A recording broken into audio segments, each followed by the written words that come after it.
Memperingati 80 tahun pertempuran besar Tanah Aron pada 7 Juli 2026, upacara militer digelar di lapangan Tanah Aron, Desa Buanegiri, Kecamatan Bebandem, Kabupaten Karangasem. Dalam kesempatan tersebut, Bupati Karangasem I Gusti Putu Parwate bertindak sebagai inspektur upacara.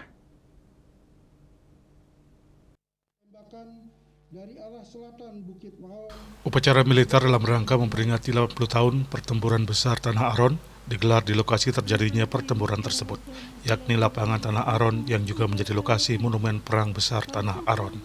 Kegiatan ini dihadiri jajaran Forkompinda Karangasem, veteran, pimpinan OPD, tokoh masyarakat, pelajar dan unsur TNI Polri, serta berbagai elemen masyarakat. Upacara berjalan dengan lancar dan khidmat. Dalam kesempatan tersebut dilakukan pembacaan sejarah singkat Perang Tanah Aron. Pertempuran Tanah Aron adalah peristiwa bersejarah di Karangasem yang terjadi pada 7 Juli 1946. Kala itu pasukan Ciung Wanara di bawah pimpinan Letkol I Gusti Ngurah Rai berhasil memenangkan pertempuran sengit melawan tentara Nika Belanda. Peristiwa ini menjadi salah satu simbol heroisme rakyat Bali dalam mempertahankan kemerdekaan. Peringatan ini juga menjadi momentum penting untuk mengenang jasa para pahlawan sekaligus menanamkan semangat keberanian, pengorbanan, dan pantang menyerah kepada generasi muda.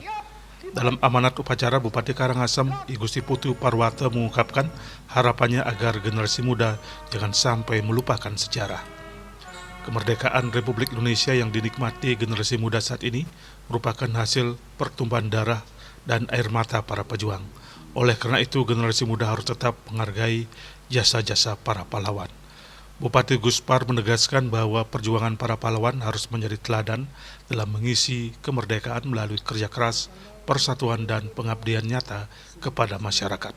Dalam kesempatan tersebut, masih dalam semangat perjuangan, Bupati Guspar mengungkapkan ke depan pihaknya berencana untuk mendirikan semacam destinasi wisata sejarah. Di destinasi wisata sejarah tersebut, generasi muda terutama anak-anak bisa belajar tentang sejarah termasuk perjuangan para pahlawan sambil bermain dalam suasana keceriaan. Harapannya generasi muda akan semakin menghargai pahlawan melalui aktivitas-aktivitas menarik sesuai usianya. Seusai upacara, Bupati Guspar dan para undangan berkeliling melihat diorama di bawah monumen Perang Besar Tanah Aron. Monumen ini diresmikan pada tahun 1971 oleh Gubernur Bali saat itu, Sukarmen. Situs ini berfungsi sebagai pengingat fisik atas pertumpahan darah demi mempertahankan kemerdekaan Indonesia. Tim Liputan Bali TV.